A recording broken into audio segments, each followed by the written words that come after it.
Hello guys, so welcome back. और जैसे कि आपको पता है, हमारा problem solving in data analysis चल रहा है from SAT, Hellcat and IBA definitely. और हमने problem solving in data analysis के 2 मेजर टॉपिक्स कवर कर लिए हैं। और वो कौन से थे? डेफिनेटली वो परसेंटेजेस थे और सिंपल एंड कंपाउंड इंटरेस्ट था।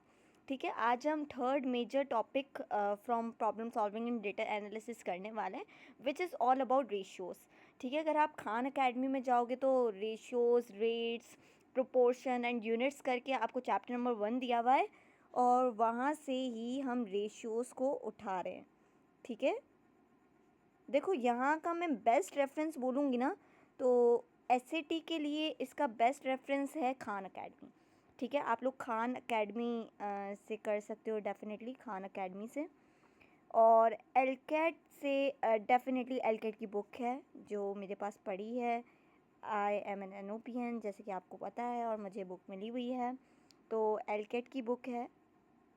और आईबीए से अगर मैं आपको रेफरेंस दूं तो आईबीए ग्रेड्स की बुक है। ठीक है, आईबीए ग्रेड्स। अभी ये 3 हमारे पास रेफरेंस आ चुके हैं, एसएटी, एलकैट और आईबीए, तीनों के लिए। तो आज हम करने वाले रेशियोज़ हमारे पास problem solving and data analysis का फर्स्ट टॉपिक है खान अकेडमी के हिसाब से, और वैसे भी एलकैट या आईबी के हिसाब से। अब डायरेक्ट और इन्वर्स रिलेशन देखो। अब रेशियोज़ के भी हमारे पास टाइप्स ऑफ क्वेश्चंस होते हैं। ठीक है, there are 6 types of questions in the ratios वाला सेक्शन।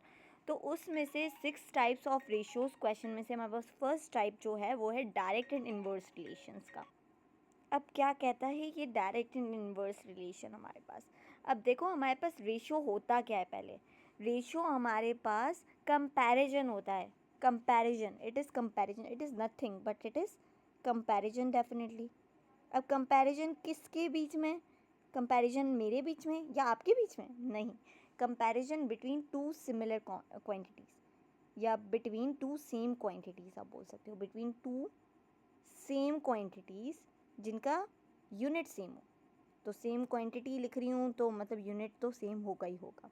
तो ये हमारे पास कंपैरिजन होता है बिटवीन 2 सेम क्वांटिटीज़। आप रेशियो को फ्रैक्शन की फॉर्म में भी लिख सकते हो, जैसे कि अभी ये डिजिट्स का है तो 2/3 भी लिख सकते हो। आप इसको रेशियो में भी लिख सकते हो, 2:3, 2:3, जिसका मतलब है 2:3। तो ये हमारे पास सिंपल होता है रेशियो। अब रेशियो के 6 टाइप ऑफ क्वेश्चन होते हैं। फर्स्ट टाइप हमारे पास आ चुका है डायरेक्ट एंड इन्वर्स रिलेशन का। डायरेक्ट रिलेशन में हम क्रॉस मल्टीप्लाई करते हैं। ये देखो, क्रॉस मल्टीप्लाई कर रहे होते हैं, ये हमारे पास होता है डायरेक्ट रिलेशन। देखो, अगर मैं बोल रही हूँ कि मुझे कपकेक्स बनाने के लिए, अगर मैं 6 कपकेक्स बना रही हूँ, 6 कपकेक्स बना रही हूँ मैं, तो उसके लिए मुझे जो क्रीम चाहिए होगी वो कितनी क्रीम चाहिए? डेफिनेटली हम बोल सकते हैं 700 पाउंड। 700 पाउंड मतलब LB चाहिए मुझे। ठीक है, और अगर मैं 12 कपकेक्स बना रही हूँ तो मुझे क्या क्रीम ज़्यादा लगेगी या कम लगेगी? डेफिनेटली मुझे ज़्यादा लगेगी। तो यहाँ पर मैं बोल सकती हूँ 900 LB चाहिए। तो इसी तरह आप देख सकते हो कि 6 कपकेक्स बनाने के लिए 6 कपकेक्स बनाने के लिए 700 पाउंड चाहिए थी क्रीम, लेकिन 12 कपकेक्स बनाने के लिए ज़्यादा क्रीम चाहिए। वो एग्जांपल मैंने ले लिया, 900 चाहिए। तो ये हमारे पास क्या है? ये हमारे पास डायरेक्ट रिलेशन है। अगर एक चीज़ बढ़ रही है तो दूसरी चीज़ भी बढ़ेगी डेफिनेटली। तो इसको हम बोलते हैं डायरेक्ट रिलेशन। उस रिलेशन में आप करते हो मल्टीप्लाई। फिर हमारे पास होता है इन्वर्स रिलेशन, मतलब अगर कोई एक चीज़ बढ़ रही है तो दूसरी कम होगी, उसमें आप हॉरिजॉन्टल मल्टीप्लाई करोगे, मतलब स्ट्रेट मल्टीप्लाई करोगे। तो ये हमारे पास था फर्स्ट टाइप ऑफ क्वेश्चन जिसमें इन्वर्स और डायरेक्ट रिलेशन को देखा जाता है। सेकेंड टाइप जो है हमारे पास है वो है कन्वेंशनल रेशियो क्वेश्चन। ये हमारे पास कन्वेंशनल मेथड है, बहुत ईजी मेथड है, इसमें कोई रॉकेट साइंस नहीं है। जैसे कि अगर मैं आपको ये क्वेश्चन सॉल्व करके दिखा लूँ, a box contains baseball and golf ball. Baseballs हैं एक बॉक्स में और गोल्फ बॉल्स हैं। If the ratio of baseballs to golf ball, मतलब पहले हमारे पास बेसबॉल का रेशियो है 2 और गोल्फ बॉल है 3।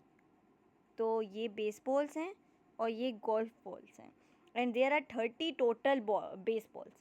हमारे पास जो बेसबॉल्स जो है ना वो 30 टोटल है। How many golf balls are there? Golf balls हमें मालूम करनी है।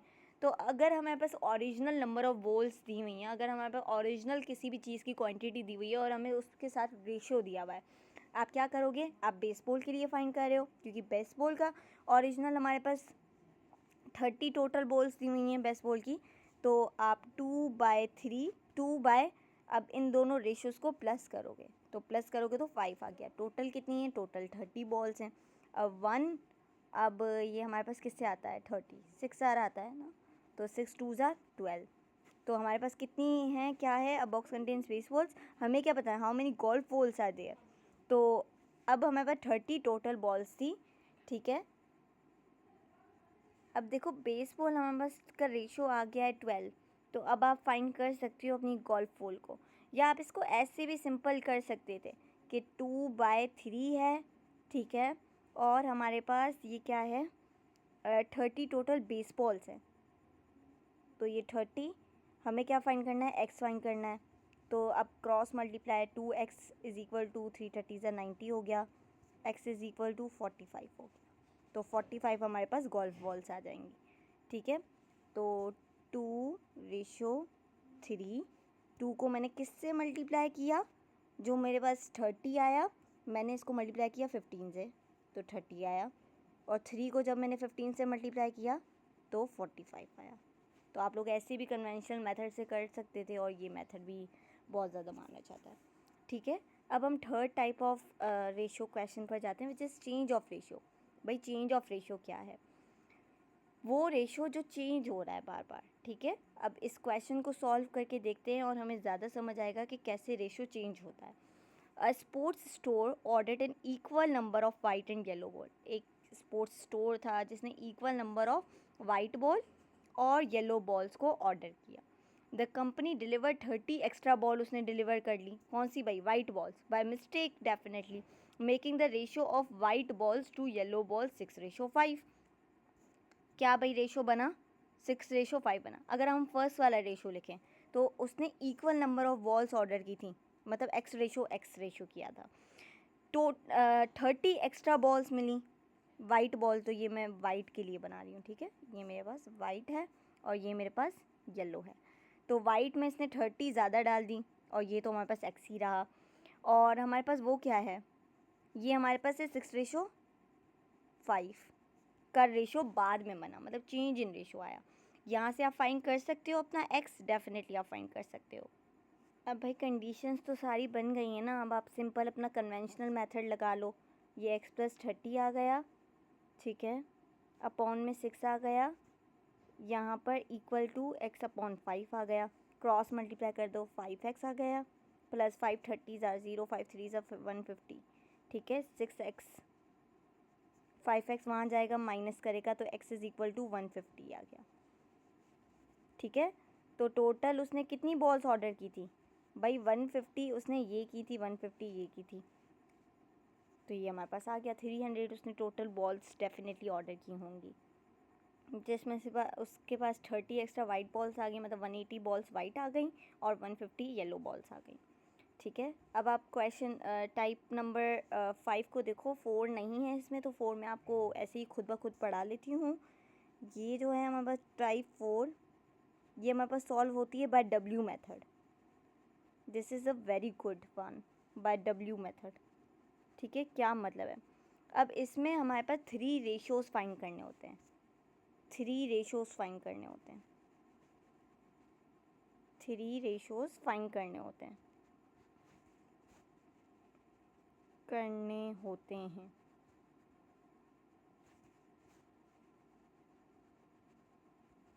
भाई कौन से 3 रेशियोज़ हमें फाइंड करने होते हैं यहाँ पर।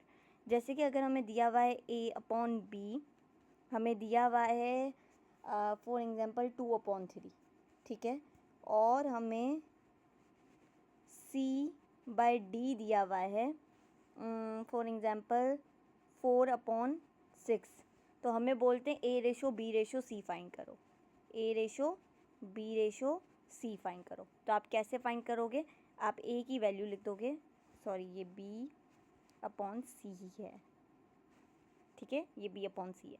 आपको बोला गया है कि A/B/C फाइंड करो, तो आप कैसे फाइंड करोगे, देखो A के नीचे 2 है तो 2 लिख लिया, B के नीचे 3 है तो 3 लिख लिया, C के नीचे 6 है तो 6 लिख लिया।